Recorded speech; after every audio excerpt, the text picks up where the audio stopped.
I'm sure the organization of today's workshop will, really would be able to, share my views with you and would be, able to connect with you on a topic of common interest to all of us. That is the natural products. So before I begin, I would like to express my deep gratitude to APPA, all Pharmacognosist and Phytochemist Association, its president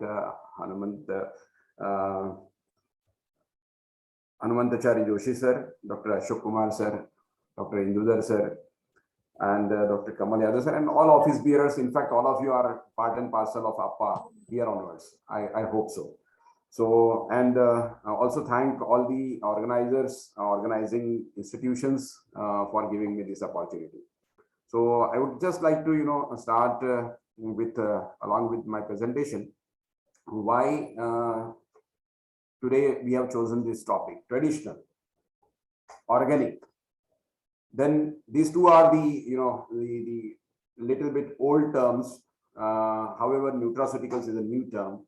And then looking into the clubbing of the old and new, can we really look into as the panacea, the answer to all the ailments or all the diseases? So how can we do that? And being a pharmacognosist, being having worked with industry, which has been the experience was in the industry wherein I used to manufacture all these Ayurvedic drugs, as well as I worked in advanced US FDA approved plant of excipients, and then I had to get in touch with all the multinational companies who were our clients.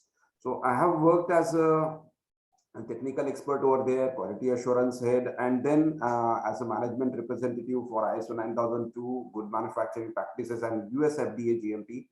I really learned a lot from industry, and probably that vision which I got before I came into academics has really helped me to grow in this particular field. What I am going to have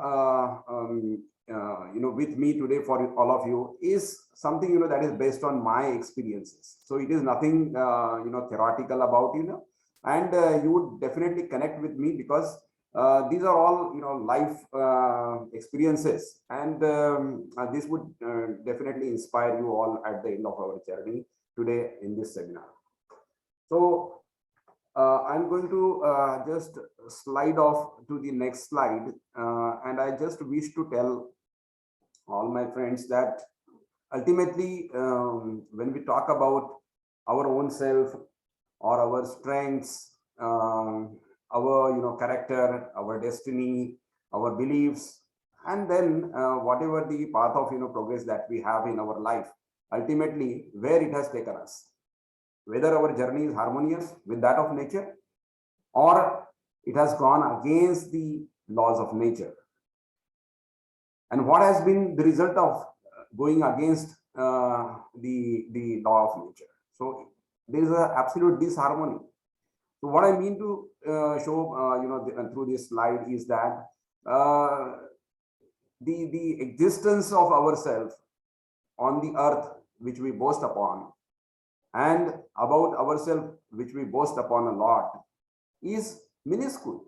So if you look into only one Akash Ganga in the complete Brahmanda, a simple small dot is our whole Mother Earth. And the complete, we can say, Akash Ganga, and there are so many Akash Gangas, which goes by the law of nature. And this particular significant point of connect, that we are absolutely just like Kida Makoda in our life, in the life of the whole cosmos. So our importance, our existence has to be in harmony with nature and not against it. And that is what we learn in this subject of pharmacognosy and phytochemistry. This is what I wish to showcase you. If you further zoom in, as we have the capacity of zooming in, and we as a scientist, we usually wish to learn things by zooming in. I have further zoomed in our vision, and we have came to understand that there is some force which runs our life, the whole life that is in existence. And that cosmic life force, we may sometimes call it as God also. The God is running everything. So what is that? So that is nothing but the law of nature, and that we call it as cosmic life force. While studying many books related with science, then the metaphysical science and like that, I was searching for some relevant definition about what this cosmic life force is. And let me share you this wonderful definition about the law of nature. It is said that whatever is going on is very natural, intrinsically automatic, self-regulatory, systematized order, endowed with the universal law of nature. This is what cosmic life force, or we can say the God's definition, most likely.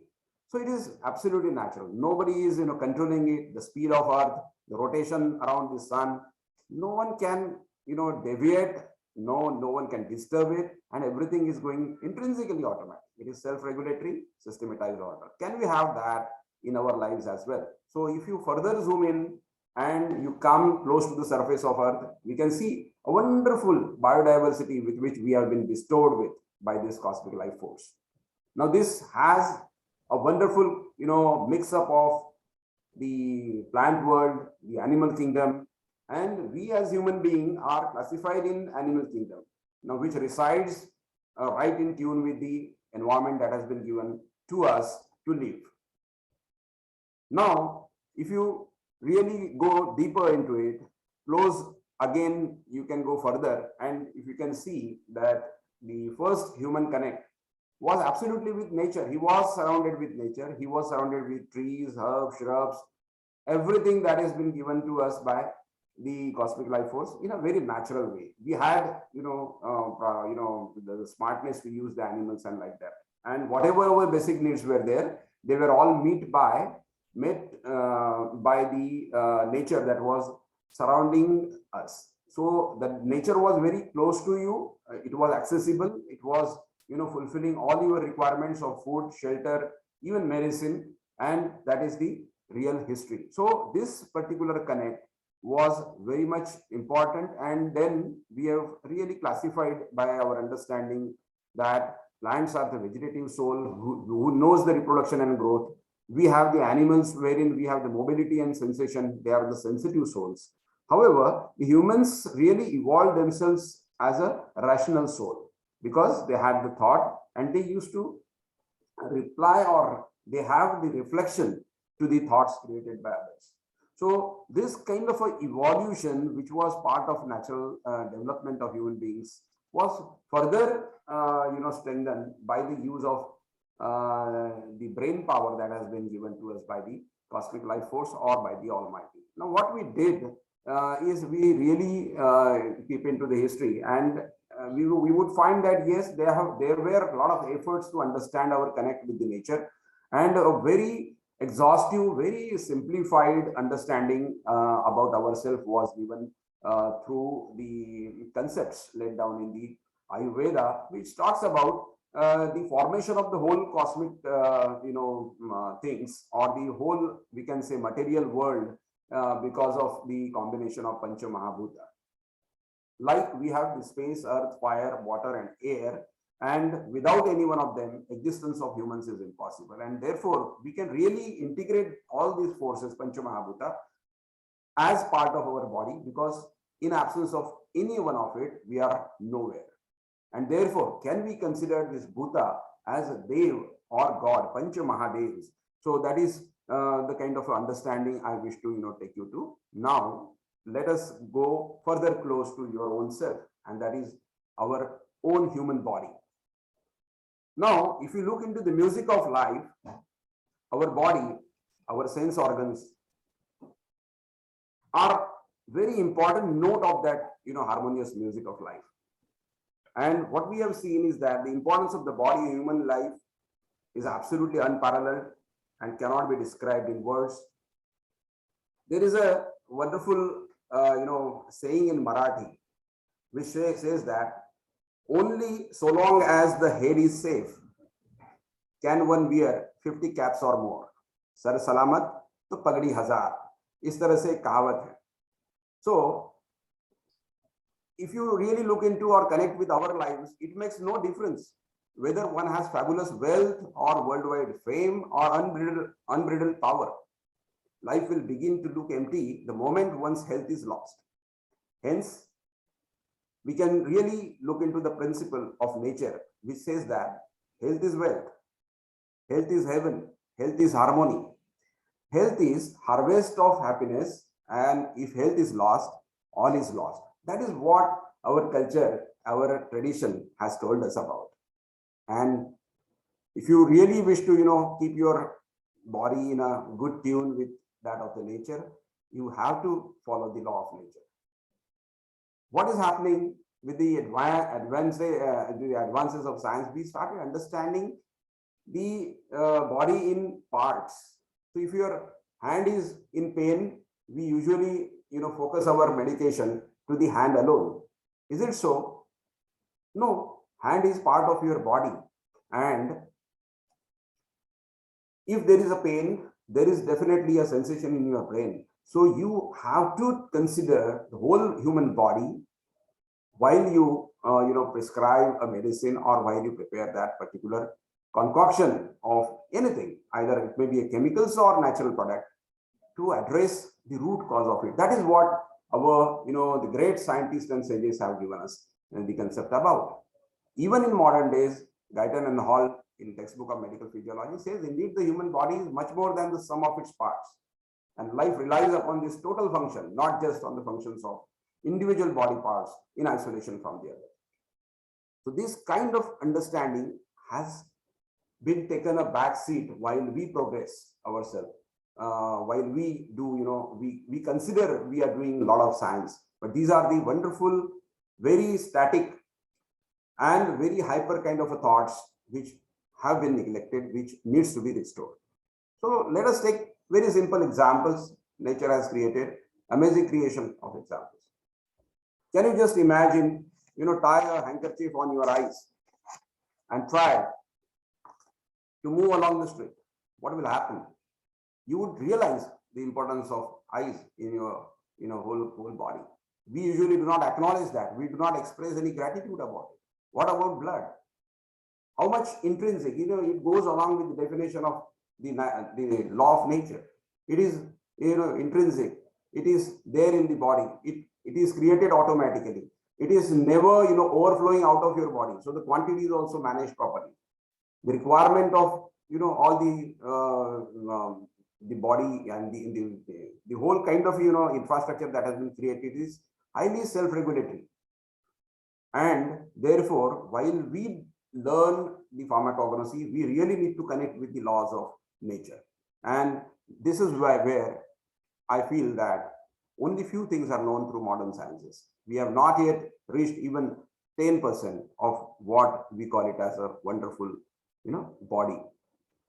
With the advances of science and with the development of time, what we have earned, let me go through that. So earlier we used to talk about a tree, and that tree was good enough for us because it used to give us a needed shadow in the scorching light or the scorching sun. It used to give us wonderful oxygen. It used to give us fruits, and we used to look at the plant based on which fruit it is coming or giving. But then with the advent of science, we have classified them into different parts, and which part is useful to us. Later on, we went deep into the cell components as to what is happening in each cell of the plant body, and we have unfolded the science inside it. Later on, we went on trying a complete plant being generated in a test tube, or we can say the cell cultures. That has been our progress, and then we can just see where our vision has really went wrong. Instead of looking at the mango tree as the tree giving us mangoes, we tried looking into it as the factory of chemicals. We never talked about the mango tree, but we started talking about the inherent ingredients which are responsible for giving us the physiological activities. And this is where I feel our vision has gone blurred. In fact, further we tried creating the phytochemicals by taking the plant cells and then a lot of metabolic engineering, and then the stories about extracting the secondary metabolites by the biotechnology, and then we are getting the natural medicine. So same medicine which is available from nature is being created in the laboratory. The further progression in the science, or our, we can say, advances, is like taking a drug and then doing the ADME, adverse drug mechanism, screening, finding the active compounds, fishing the targets, trying our drug and then analyzing the pathways and like that, and then finally we have developed a network. Now this concept of developing a network pharmacology or is basically inspired by the modern sciences, wherein one single drug moiety or the chemical which was given to a black body, how it affects the different factors or the different receptors, and what are their physiological outcomes is being examined. Now the same has been tried with a Ayurvedic formulation or the natural product combination, wherein we do not have one single entity in it, but it's a mix of so many ingredients at a go. So what has been, this is the study which was done by done at the Pune University, and we found that there is a absolute, we can say, mix up of so many responses at a go because of the natural products, because we have so many phytoconstituents in it. But then how to resolve it further?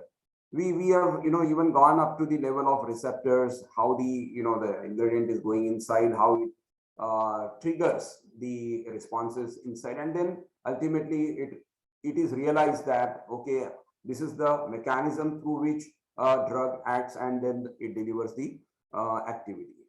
But then I wish to take you back to the topic of the day.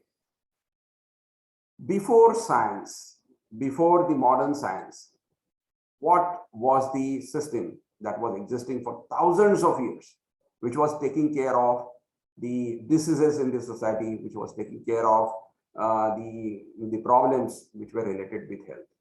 We found that yes, there were traditional healthcare systems or indigenous health practices which were totally dependent on naturally available substances and also the psychosomatic lines of treatment. Even in the modern ages, we understand that the almost 60% of the total diseases have the we can say psychosomatic lines of treatment, and that kind of a situation was existing beforehand also, which was nicely understood by our ancestors. While we understand where is the place for the traditional or the indigenous systems of practices in today's world, I really is at pain to tell you that when we were promoting the traditional systems of medicines of India, and we were trying to incorporate them in the World Health Organization's complete panel of acceptance of the medications all across the globe. Amongst the traditional systems of traditional systems of medicines of India, we have this Ayurveda, naturopathy, yoga, Unani, homeopathy, and Siddha, because they were empaneled in the WHO because they were having history and basic doctrines of principles. For example, in Ayurveda, we understand that it is based on Panchamahabhuta therapy. Then also they talk about Vata, Pitta, Kapha, and likewise. So basic doctrine principles were in existence, and therefore there was a global acceptance, and they were accepted by the WHO. But the folk medicines, the indigenous care practices, or the traditional systems of medicines were left behind because of the lack of basic doctrine principles. And this is where, my friend, I wish the pharmacognosists and phytochemists are essential, indispensable to create the science for these particular unattended areas of health management in our country, which really have been missing from our policy documents. So this is where I wish to take you back. Now, just while I was working in this particular area, I found that there were myths that these traditional knowledge holders, or we call them as healers, They are absolutely a close kind of entity, and they do not reveal anything to any person who goes to them and ask them, inquire about them.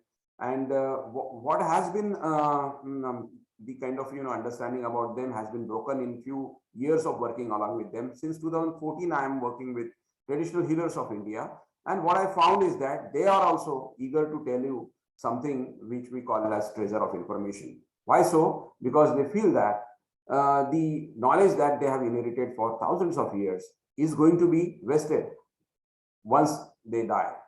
And from amongst their family or the next generation, the people are not interested to take over that knowledge. Now, what will happen if we lose even one single traditional healers from India? So it would be a loss of, lot of, we can say, piece of information which has really given us the necessary cure in last thousands of years. So our pathway to understand we adopted was talk to old generation, talk to traditional community health practitioners in and around you, and then experiential learning by doing, work with them, go to the field, and then whatever would be the experience that would come out of your laboratory, disseminate that science through various modes of dissemination. So the story was like we starts with 2013 when I was working with the Forest Department of Gadchiroli, and the Principal Conservator of Forest, Dr. T.S.K. Reddy, had organized the first Vaidu Sammelan, wherein we wanted to just have a line of introduction with the traditional healers of Gadchiroli Forest, and just wanted to share them with them that there are going to be few people working hand in hand with them for establishing the science behind their practices. But let me tell you, it was a very bitter experience on 9/1/2013. We had almost decided to meet at 11 a.m. and the invitation went across to the forest guards into the the different villages of that whole big forest. But nobody turned up at that time. We were really surprised as to where we went wrong. And at 4 o'clock, one of the the interpreter and the middleman, he informed us that people are worried about their intellectual property. They feel that if you are going close to them and asking them something, definitely you are going to steal some knowledge out of their practices. So that was the first point of friction, I would say. But we really had a lot of groundwork done. We went there, we went to their respective villages, we met these people, and then we really told them that we are not going to steal, rather we are going to conserve your knowledge, nurture it, and expand it by virtue of the support from our laboratory and the science that we are going to do. And then we found that yes, because of going close, because of disseminating the piece of information that we wish to do, we found that the subsequent Vaidu Sammelans were a big successes, and the basic requirement of confidence building which we initiated went into trust and togetherness. Now we have almost more than 1 lakh traditional healers all across India, even from all South Indian, almost 26 states traditional healers are in contact with me, and I really wish that their work shall be distributed in their areas, and I would be in a position to connect our scientist friend with them, so that the work of we can say standardization or understanding, we cannot say validation because they are already working on a validated platform, but we can really understand through these spectacles of science, and we can come out with the data which is really understood to the next generation. So what we started with was acknowledging the healers and their practices, and this was the Ministry of Ayush biggest congregation of Ayurveda, that is World Ayurveda Congress, which was there in Kolkata. And as per my request and suggestion, we had a parallel session of traditional healers of India. That was for the first time that Ministry of Ayush had given us the permission, and this was a great success, wherein 16 states and 140 healers were brought together. They were the heroes. They were the one who were the speakers and the resource persons, and they were speaking in their dialect, and we had interpreters to tell what they are really telling to us. The scene was they are ready to give, and who were the receptors? at the receiving ends, where the scientists from AIMS, where the scientists from CSR laboratories, where the professors of Ayurveda, colleges all across India. And it was absolutely held, and it was a surprising thing for many because of the innovative practices these people are, practicing in their different, territories. So what we started with is contacting these practitioners, collecting the information, documenting the details given by them, and then, also working simultaneously in our laboratories.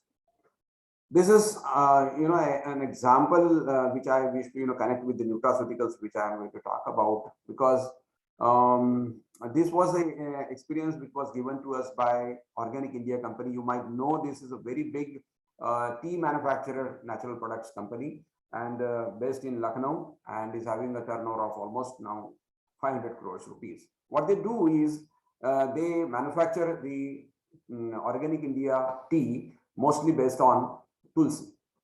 And the CEO of that company in 2011 had visited Nagpur, and he came with a research problem. Actually, he came up and discussed with me that, sir, we as a company in Lucknow, we have tied up with almost 2,400 hectares of land which is owned by small and marginal farmers in Bundelkhand region. However, we are concerned about their cultivation practices. Now I said, why cultivation?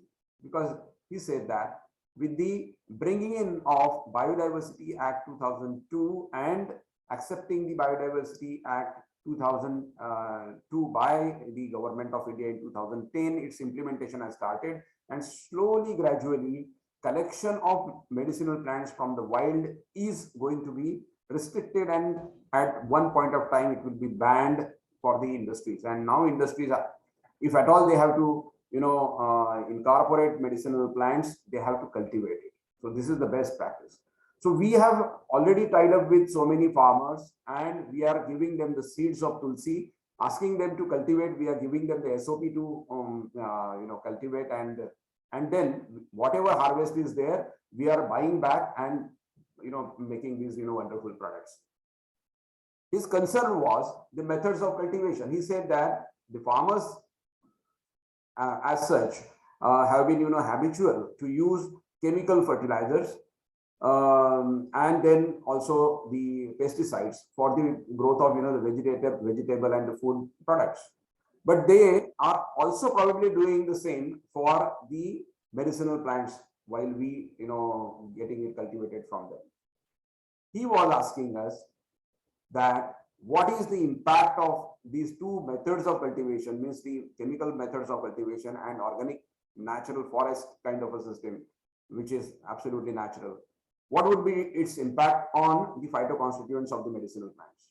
And this was the research problem. He said no work all across the world has been done in this particular fashion to understand the impact of cultivation methods on the phytoconstituents. So we selected, we took up the challenge, and there was one PhD student who has been given the task. His name was Mohammad Tawkir, and we selected a group of known plants which can be grown in a span of 6 months time, so that we can have number of samples for its analysis. And you can understand it was a PhD program, so it was going for 5 years, and the whole study was designed in a very absolutely scientific way. We had so many collaborations with Punjab Krishi Vidyapit for agricultural planning and like that. And then a complete set of anti-diabetics and the plants which can be grown in 6 months were tried. One amongst few amongst them are in front of you, Karela and Methi. We know that they are there, and we started with the analysis of soil. Now the pharmacognosist, his role doesn't start only after getting a sample in your laboratory. You have to really step out and start working. So we worked with the soil survey of Maharashtra, and we have got the soils tested, wherein we are going to have the experimentation. These were the results. We will not go into that, but you will be surprised that while we were looking for a good land for having the cultivation of medicinal plants, so that our results are authentic and accepted all across, So we had done a lot of survey in and around where to start this experimentation. But unfortunately, all the conditions which are necessary for having the land organic were failed because some or other way the farmers in Vidarbha, they were using the chemicals and pesticides, and their farms were affected with these kind of entities. But the land which was available in the campus of Rashtra Sant Tukadoji Maharaj Nagpur University, in our own campus, it was unplowed for almost last 50 years. So there was no chance of adding any chemicals and fertilizers in that, and that land was considered as the best land for doing this experimentation. And this was helped by us by the Punjab Krishi Vidyapit for having the manures. We have taken use of the Go Vigyan Anusandhan Kendra, and you can see that we prepared the biodynamic organic manure for the crops that we were supposed to take for the organic side, and in the non-organic manure, very known urea granules, superphosphate, potash, all these kind of chemicals were used. And the parallel study was decided. We had marked the fields for the cultivation of these plants, selected plants. Then we have prepared the organic insecticides and fungicides.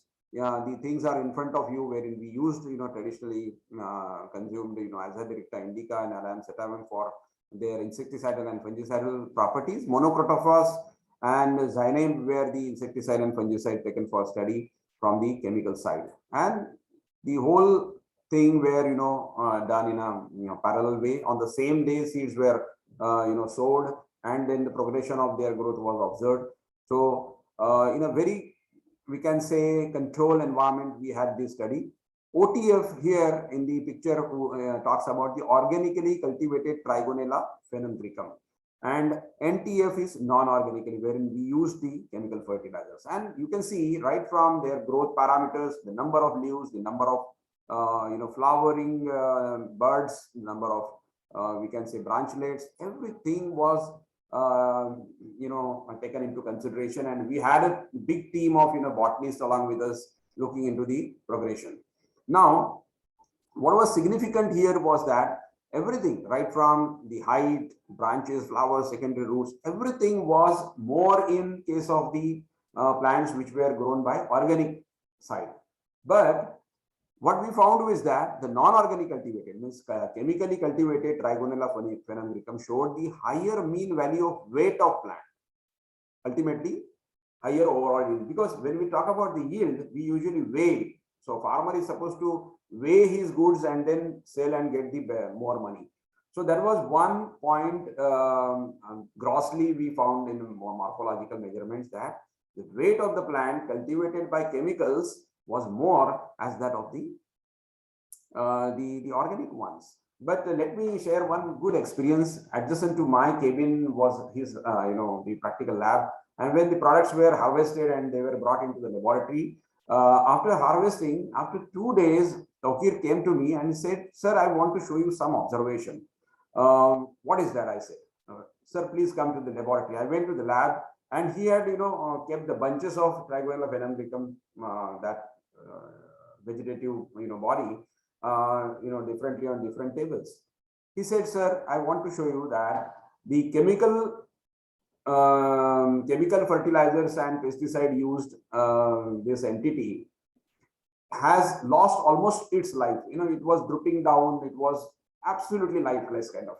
But even after 2 days, the organically cultivated, Trigonella phenanthricum was holding that particular life in it. Now, that is the first impression, that how the nature has the sustenance, the holding of life capacity in the organically cultivated, because there we had used the the biodynamic mass, the cow urine, the cow dung. That was the source of nourishment for those plants. And then we went on doing the pharmacography, wherein we have observed the microscopic features and noted all the differences. Those are coming, which are not significant to be told right now. But when it came to the nutritional analysis, this is the scene that is in front of you. Why I'm saying that? we have not yet not tested it only from the angle of the medicine, but also as a nutrition. That is our vegetable. So when we did that, we found that the amount of energy that is available in that plant, which was grown by organic means, that is OTF, was higher as compared to the non-organically cultivated. And the non-nutritional factors, this is another important point to be noted, that total ash and the ash kind of a things which are not good enough, good for our lives, were quite high as compared to the organic ones in the non-organic. So chemical fertilizer has shown its impact on these parameters.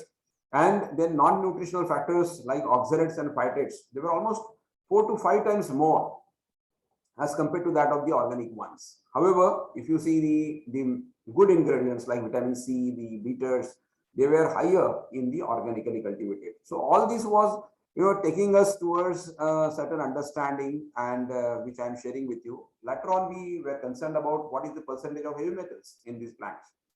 So we found that yes, almost 6 to 8 times higher presence of the lead in the plant which was non-organic elements, chemically treated one. And once it means that if you are doing your cultivation of medicinal plants by the chemical means, naturally you would get more heavy metals, or their presence would be more.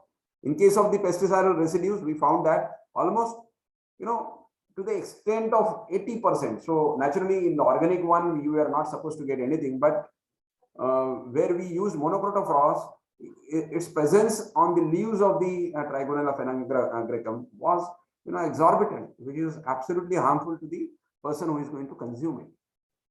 Now we went on further for our studies in the laboratory, when we did the extractions and we did the exploration, qualitative presence of the secondary metabolites which are responsible, say from Trigonella phenangraecum or all the 6 plants which we had taken for study.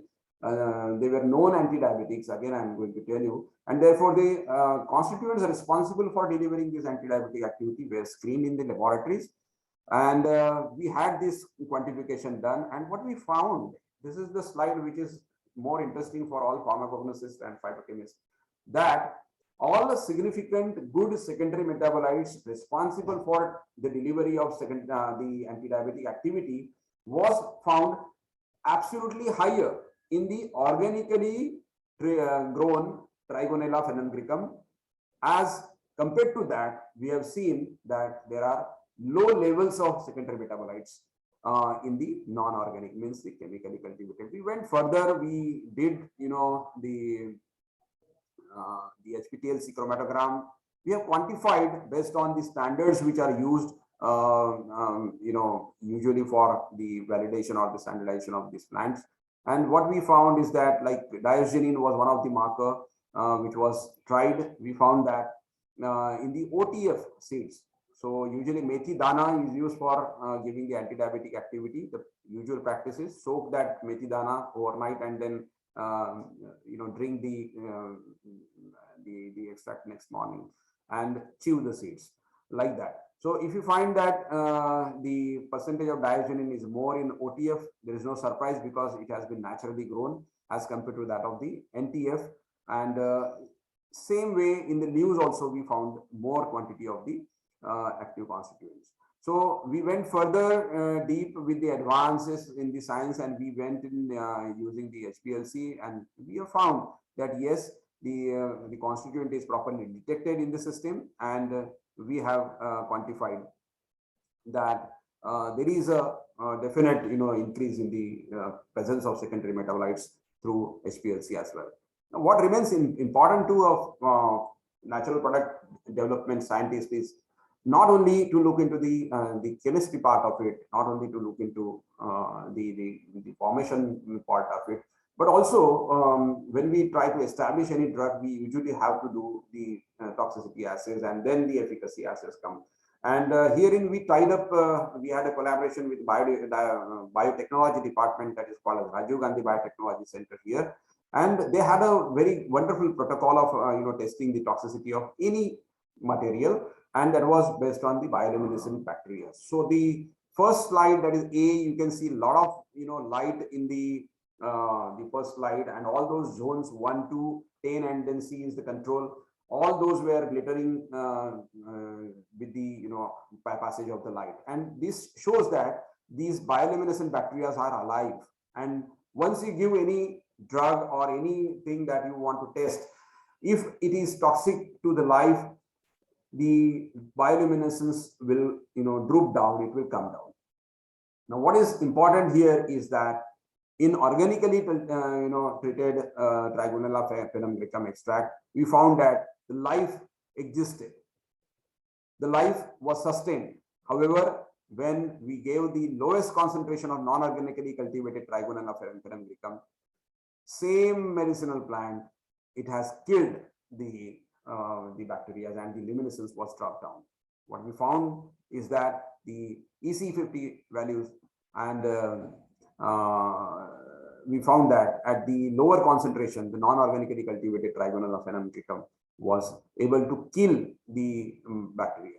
Now, after having done the toxicity as per our protocol, we went on to understanding the efficacy part. And this is the the one slide which I have kept for all of you in front, wherein as usual we have done the diabetic protocol, and we have got the standards and everything, but we wanted to know the difference between what kind of activity we get from organically cultivated Trigonella phenumgricum and non-organically.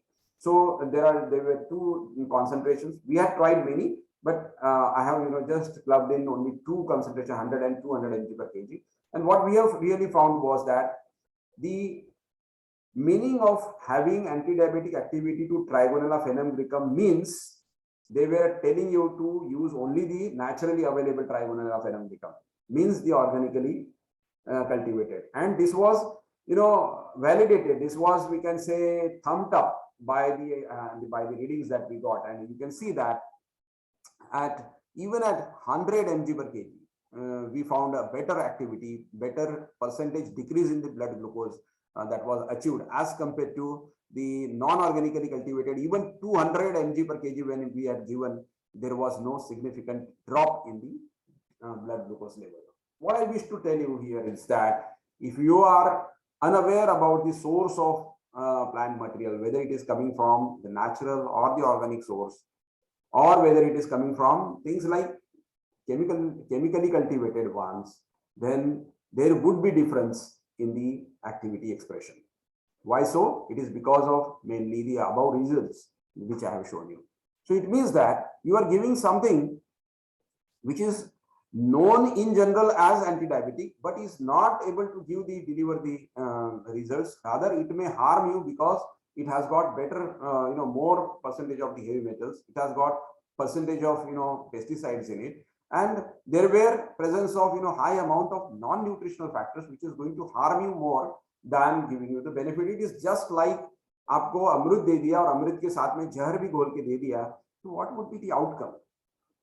So my tagline at the end of this study and to share with you all is that yes, we are going to follow the Biodiversity Act accepted by India, and this act is not only for, made by India. It is a global act to conserve our forests, to conserve our natural habitats. That is good, but then the alternative means the cultivation of medicinal plants has to be coming from the naturally cultivated means only.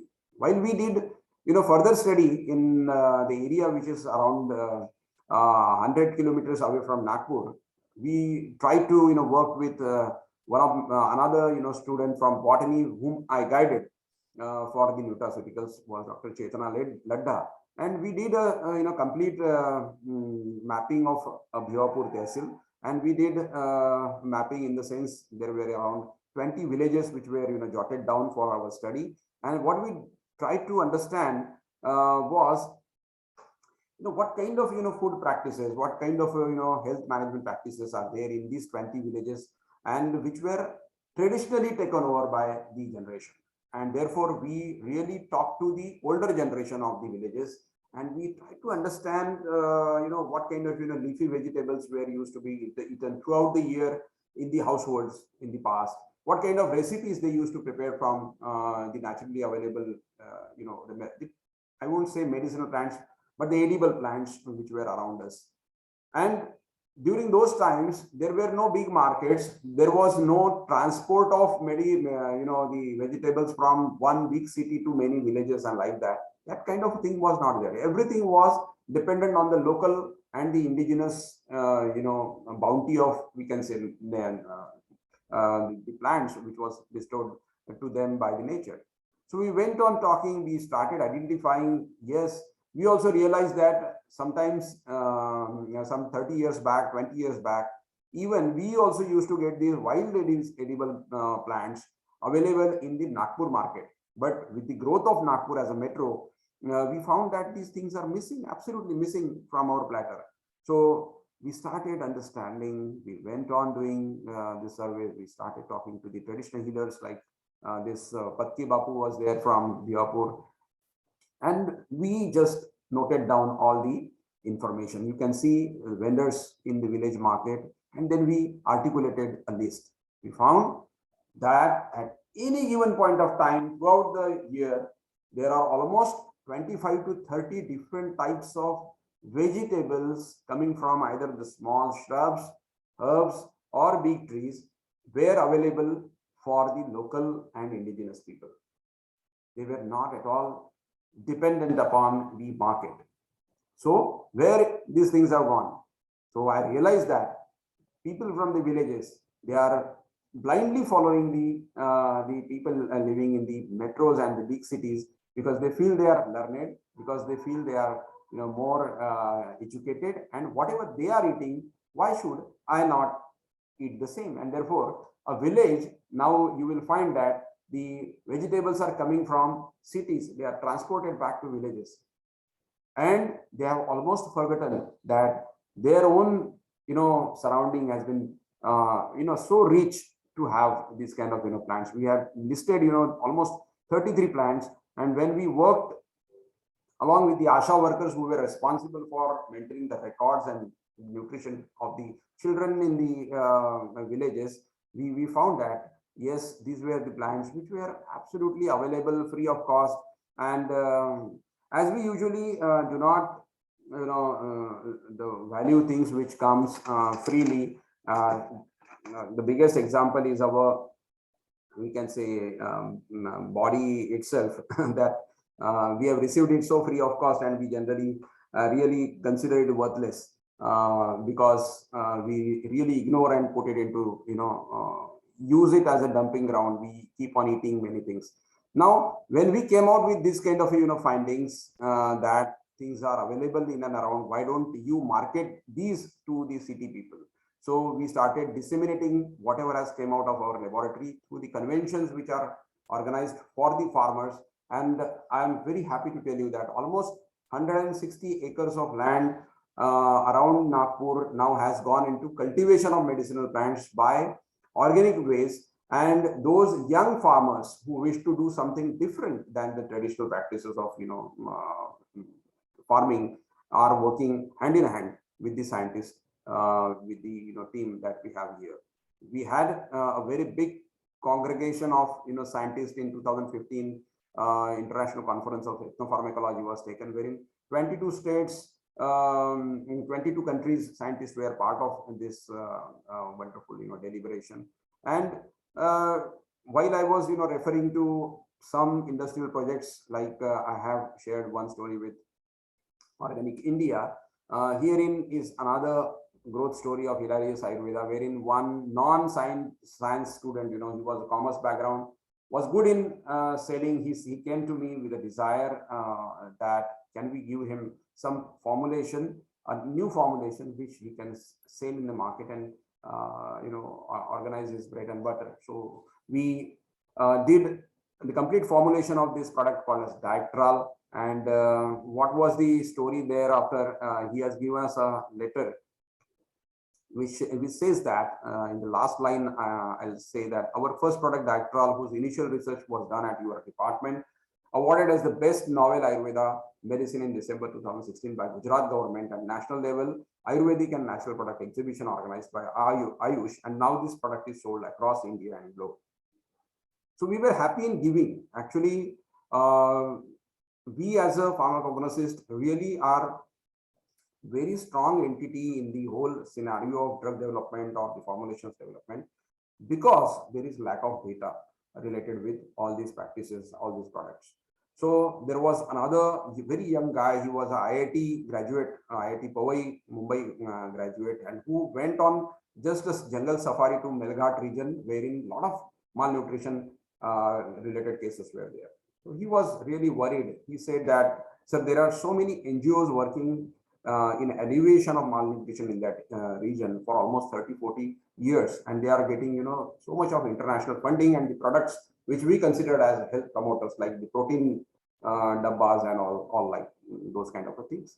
So, but he came up with a research problem. He said, sir, what might be the problems? I said, nobody has, you know, focused upon the locally available, you know, the we can say the strength of nature that has been given to them. So why don't we focus upon the things which are locally available, because God has really given us everything in and around. So a person can sustain his life, he can progress and like that. And then we really made a product which was found to be absolutely wonderful in alleviating malnutrition in a very selected group of school-going students in Melghat. And that study was done by my student Rasika Rangari. We are working with farmers of our region and are continuously guiding them in terms of the level of phytoconstituents in their product, the time of absolute maturity at which they should harvest the product, and not based on the you know, simple the counting of time that 3 months has done and therefore 3 months of cultivation is done and therefore harvest it. No, you should first get your product sample tested and see that whether it has been showing the highest percentage of secondary metabolites or not. If not, probably this vegetative mass is not going to deliver any physiological activity. And these are the farms along with whom we are working. And let me show you this platter. Just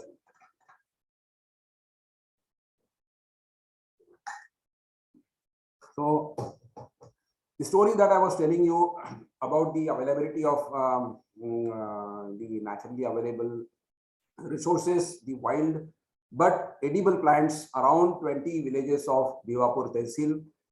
And after having a discussion with the elders, we found that they were the part of their nutrition, and the ASHA workers were given the task of collecting this information of how the recipes were used to be done in the earlier days, and all Dada, Nana, Nanis were, you know, taken into the survey. And then we hold a competition with Dr. Dhabekar and Dr. Radha, A.N. Radha of NIN, that is National Institute of Nutrition. And we found that exceptionally good, wonderful, you know, recipes which were earlier part and parcel of our day-to-day nutrition were made, and they were, you know, kept on just sharing the piece of information with the masses.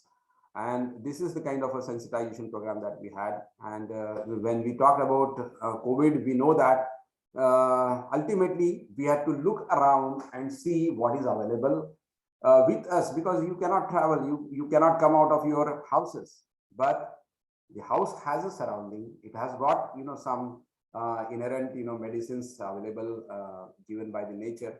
And all these plants, when I started looking into say Tulsi, even the Belpatra, Agile Marmalos, I was really surprised to go into the literature that all these plants, which you will feel that yes, they are truly Indian ones, they are you know, very near to my home, like that, you would realize that. But if you tip into the research papers and publications, you will be surprised to know that Chinese have done a lot of work in the span of 2005 to 2018. You will find all different kind of papers based on the activities like antiviral activities against the SARS-CoV.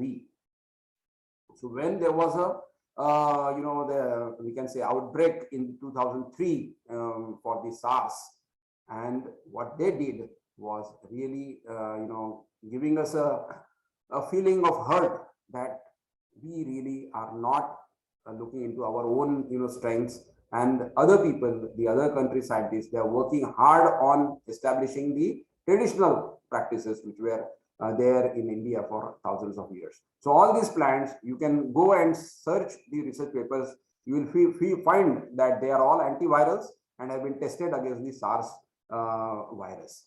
So this is something which is an eye opener, and this is where, as Hanumantacharya sir was telling us, that we really are undermining our strengths. Pharmacognosy and phytochemistry is one branch. Probably it is the only branch which can assist our nation in becoming a Vishwaguru, because the data, the piece of science that we can do, no other branch of science will be able to give the justice. And therefore, we must get the proper role to play in the field of pharmaceutical sciences, in the establishment of new drugs, or for revalidation, standardization, validation, understanding of the existing traditional practices. This is amazing, because if you take an example of Artemisia, we have seen that from the traditional Chinese medicines, Professor Yu too worked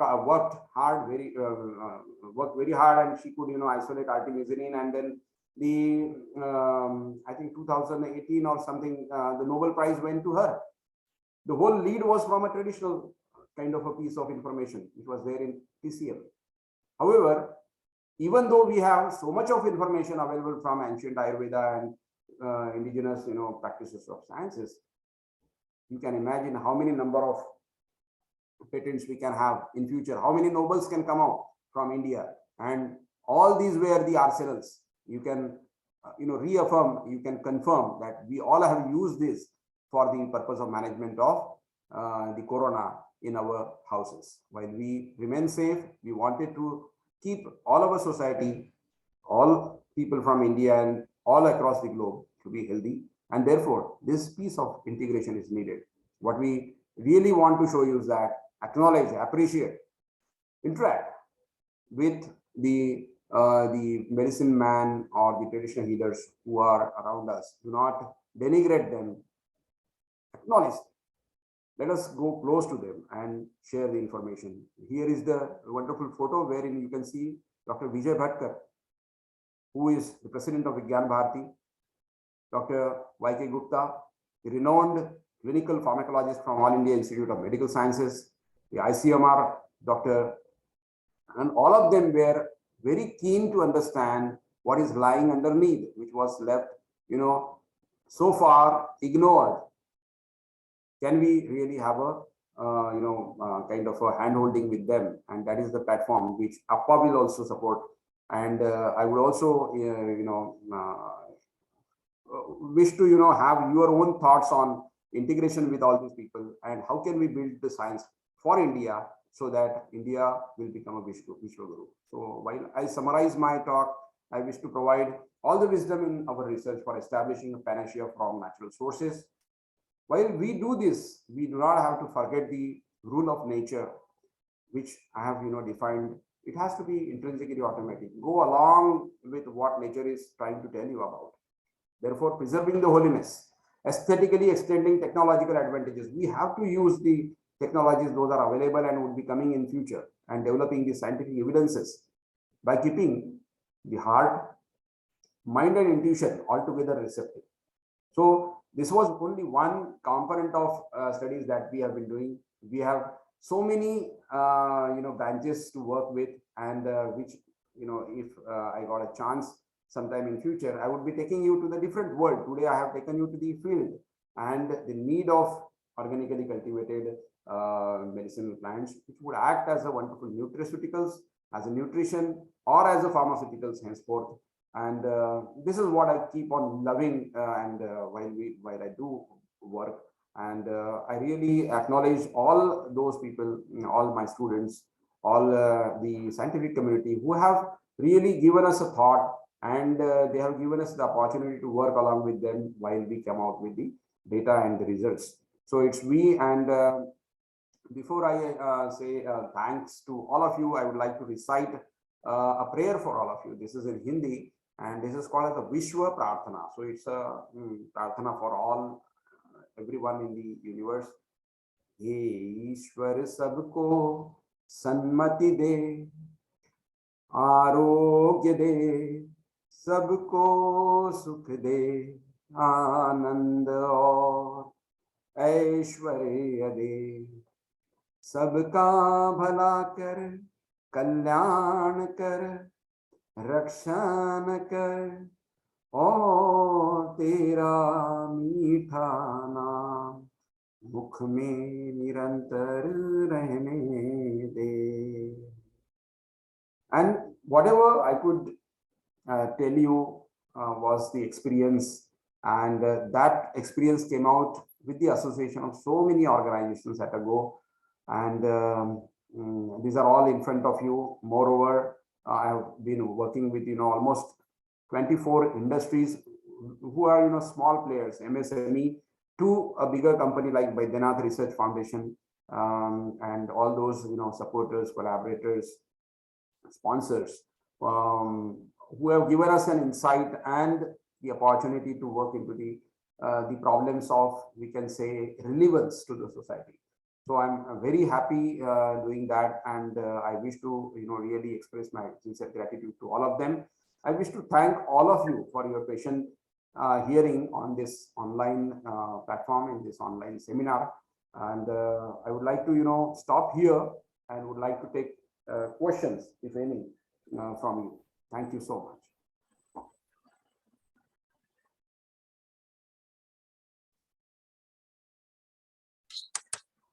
So, I'm Dr. Kamal Yadav. Yes, sir. All the participants are really, I am chairman of this session. Here it gives my pleasure to listen a wonderful session, actually wonderful lecture. So traditionally available natural sources, how to useful to human beings, really wonderful.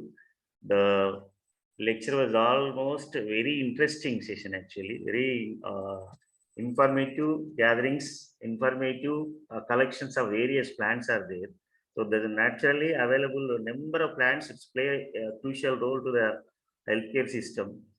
That is naturally synthesized, naturally grown up, useful to human beings, not only human beings and all living organisms also depend upon natural resources. Really wonderful. Actually, that it's a miracle. What are the traditional sources are there? Really available now.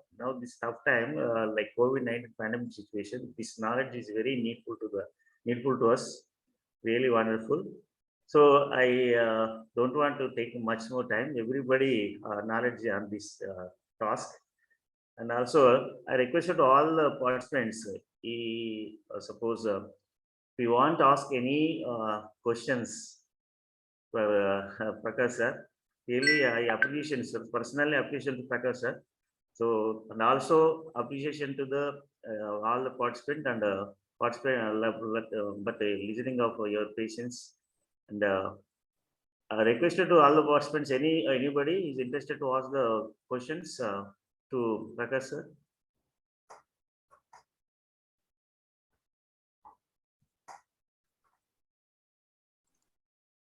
Good afternoon, sir. Yeah, good afternoon. Myself, Dr. G. Bhavashankar Rao from Anurag University. We thank you very much, sir. Your session is very excellent and we got good insights from your talk. I just want to ask a question from this topic.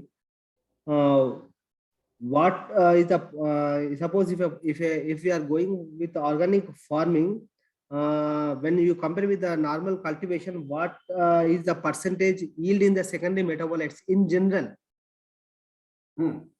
You expect when if you are going for organic farming? Right. Thank you so much for asking this question, because this was the point of time when we focused our attention while doing this particular research with Organic India on secondary metabolites only. See, it's a very, we can say, microscopic thing, or we can say very small vision of ours, who are working in this field, to focus only on secondary metabolites. And that was our point of address also during the research. What we found was that there was not much difference. See, 0.34 microgram per ml and 0.27 microgram per ml. So suppose 0.34 was found in the organically cultivated and 0.27 was found in non-organic cultivated, chemically cultivated. Figures say that it is higher in organically cultivated. That is good. That gives us happiness. But there were multiple occasions, means since we had taken 6 plants, there were few plants wherein we didn't see any significant difference in the percentage of secondary metabolites.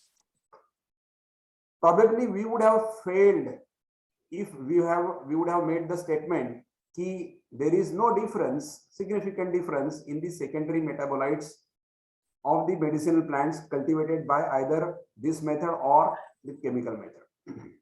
That would have, ultimately, failed the whole research by saying that.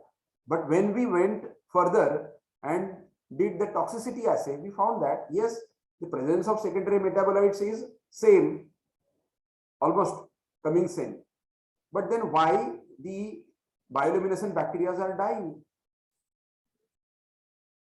So that's what I wish to tell you, that when we say pharmacognosy, we have to again take a gross view and not a single phytoconstituent or a secondary metabolite as matter of research. We all know that we have very high limitation about the availability of the markers.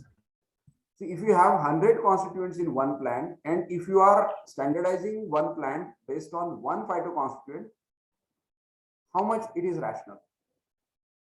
It is not. And that is what I wish to tell you, that there were plants wherein the secondary metabolite percentage was almost same, but still the plant which was cultivated with chemical method, the extract of it was showing more damage to the life than the activity, the desired anti-diabetic activity was absolutely low, even though we had a good percentage of the secondary metabolites. Why that has happened? That's what I was telling you, that along with the Amrita, if you give Visha, and that study was taking us back to the nutritional and anti-nutritional assays that we did, wherein we found that nutritionally the plant was better when it was grown by organic means, but the anti-nutritional factors which are harmful to our body were quite high, almost 8 to 15 times more in the same medicinal plant cultivated by chemical methods. So I think you have got the answer. It is not only the secondary metabolites or we call it as the active constituent. It is not. When the plant is going to deliver activity, it would be a gross of the so many constituents coming to you. I hope I have answered your question. Yes, sir. Yes, sir. Thank you, sir. Thank you very much. Thank you so much. So thank you, sir. Any others, sir? Asked questions. Anybody interested to ask the questions? Yes, sir. Hello. Am I audible, sir? Yes, very clear. Please. Sir, myself, Dr. Prashant from Nirmala College of Pharmacy, Motivida, Kerala. Sir, it was indeed a very good seminar, and it was very boosting for me as a pharmacognosist. So, as sir, you have talked that you have contacts with so many healers and so many meetings has been conducted with them. And Yes. from your experience, what do you feel that whether the healers are using a mixture of drugs, but in the most of the nutraceuticals, we can see a mixture of herbs, but the healers are actually maybe using a single herb like that. Any contradiction have you faced? Yes, it is a very good question, and thank you for asking that, because while working with them, I really understood that how the nature has categorized the plant. Like for example, I would take one element that is called as a bone breaking. है ना? हड्डी टूट गई है, and you have to rebuild it. Now, very first thing is that allopathy do not have the answer. There is no medicine from allopathy. Now there are these healers.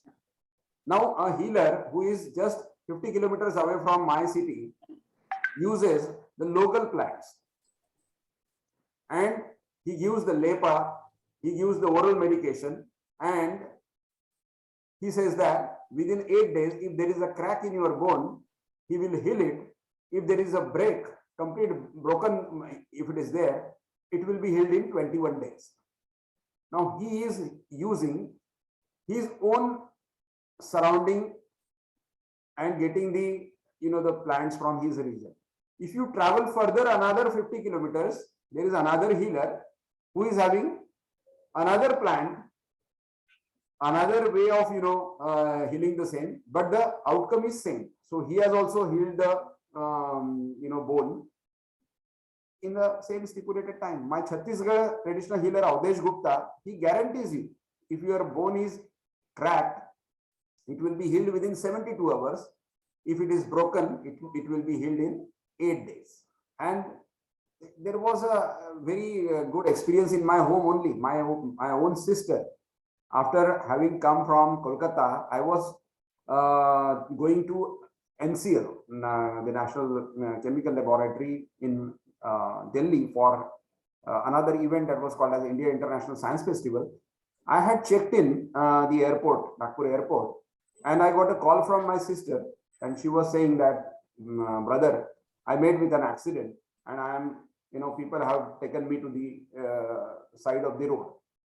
Can you come and pick me and take me to the doctor? I don't know what has happened, but I am not able to move. I said, see, I have checked in, I have a flight. I will tell my another brother, brother-in-law, to come to you and take you. So, and in the meantime, I talked to Avdesh Kumar Kashyap from Chhattisgarh, and who was, claiming this. So I just, challenged him. I said, see, such and such thing has happened. What can we do? He said, sir, can you please share me the X-ray of what has happened, and then I would suggest you the medication. And that thing has happened. I went to Delhi, I reached Delhi, and my brother-in-law, he took her to Bokard Hospital, and they found that this collarbone was broken. Now here, the modern sciences is absolutely failing, because here you cannot use anything else, even you cannot plaster.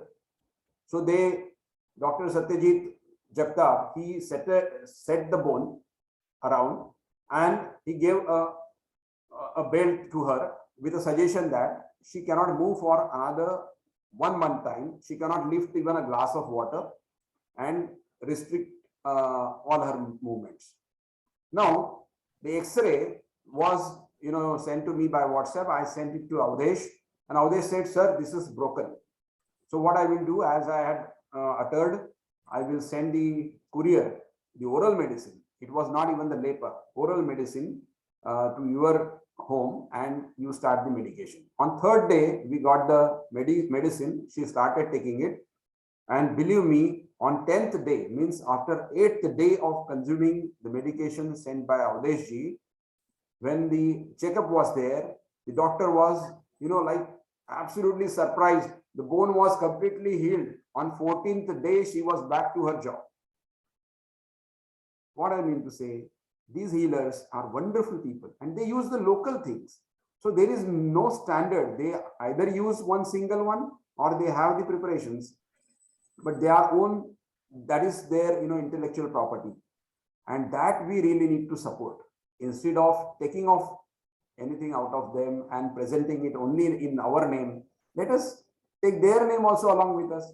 Let us have a patent in their name, because they cannot do the science. We can do it in the laboratory, but we can put their name, make others big. You will become big. That is what the whole formula, and that is where the beauty of India is. We are the 8th biggest biodiversity, and we can imagine the quantum of wealth that we have around us, which we have not yet understood. We, as a pharmacogeneticist, are bestowed with this responsibility. We must move out and talk to people who know all this science before they leave this world. So thank you so much. Thank you, sir. Any more questions are there from the delegates?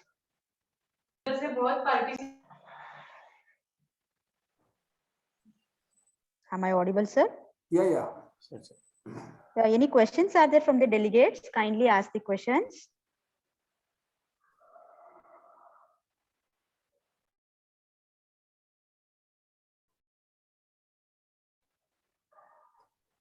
Instead, I would appeal all, because I am accessible through APPA, and therefore I would, request all of you to become the part and parcel of APPA, and give us strength. Probably you are joining us means the organization, the thought process, the whole concept of giving a proper weightage to pharmacognosy, phytochemistry in pharmaceutical sciences curriculum.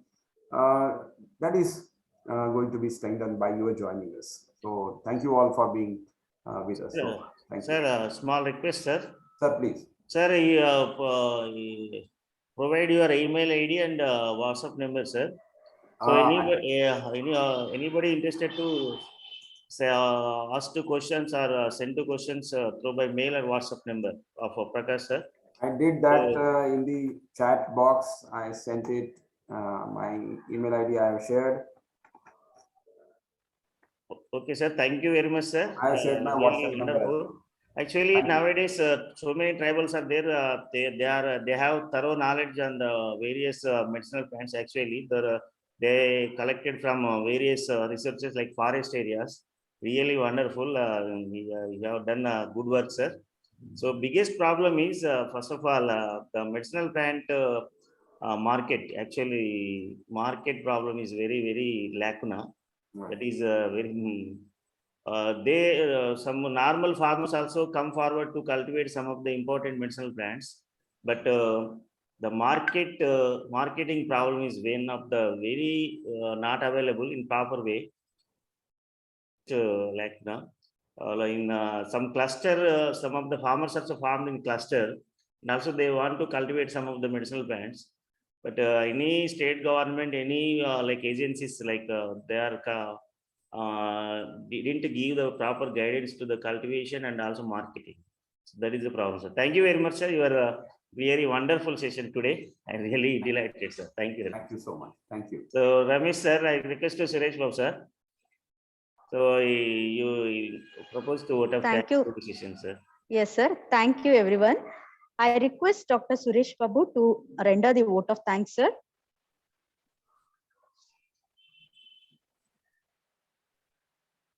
Suresh Babu, sir.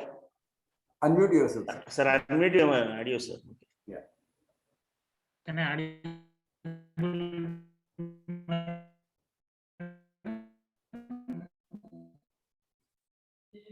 Sir, remove the mask, Can you hear, sir. madam?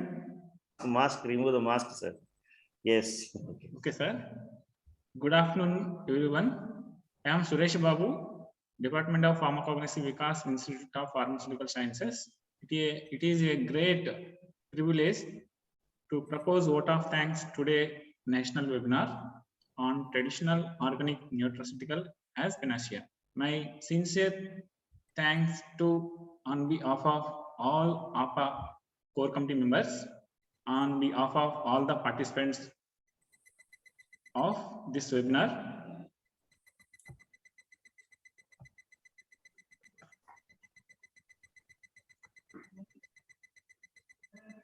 I extend my sincere thanks to today's speakers, Dr. Prakash Itankar, sir, Professor, Head of the Department of Pharmacognosy. I would like to extend my warm thanks to all APPA core committee members, President H. Joshi, sir, and Secretary Dr. Ashok Kumar, sir, and Joint Secretary Dr. C.S. Kandaswamy, sir, and Dr. Baba Shankar, sir. I express sincere thanks all the participants and also actively participant all the delegates in this webinar. Once again, I express my sincere thanks to organizers Dr. Ashok Kumar, sir, Dr. H.L.T. College of Pharmacy, and in association with SBD Institute of Pharmaceutical Sciences, Bengaluru, and also in association with the IPA local branch.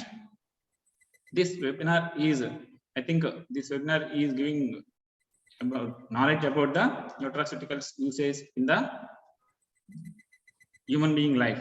So all the I express my sincere thanks to all the participants and also all the APPA core committee. Thank you, one and all. Thank you. And Thank very you, soon, sir. we would be able to meet along with the traditional healers in Mysuru in SFE International Conference organized by JSSOT. So one of our parallel session would be with the traditional healers. You can meet them, you can interact with them. All of you are Thank you, sir. Surely we will meet there.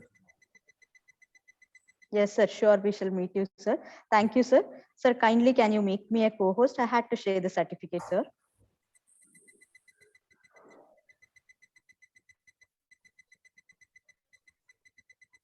Please check.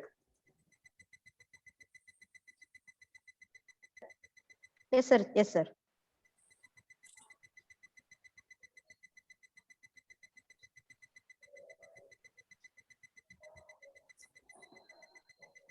Just a minute, sir.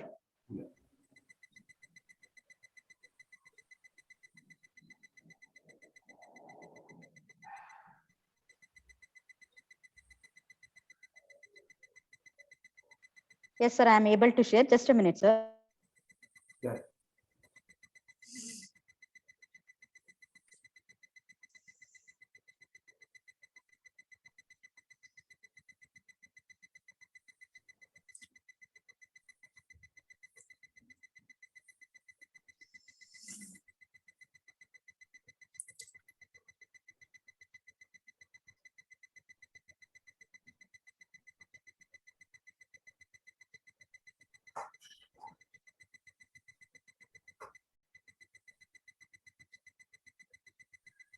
I request Dr. Ashok Kumar, sir, to hand over the certificate to the soft copy of a certificate to Dr. Prakash, sir. Sir, over to you, sir. Yes, sir. Sir, thank you for your nice presentation. It's our honor to hear your the wonderful seminar. Hereby we are giving the certificate. Kindly receive the certificate, sir.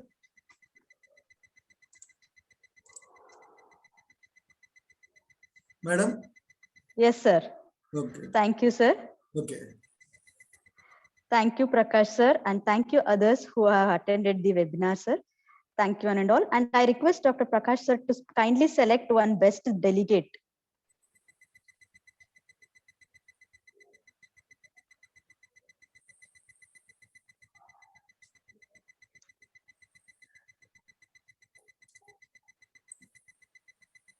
Sir, Prakash, sir. Yes, please. Actually, I got a Sir, important call. Yes, please. sorry, I think you wouldn't hear. I request you to select a best delegate. I'll let you know. Okay, sir. Okay, sir. Okay, sir. Right. Thank you. Okay, sir. Thank you so much. Thank you, sir. Thank I you would so like much, to sir. just thank everyone who have been there. Right. Thank you so much. Thank you, sir. Thank you, sir. Thank you, sir.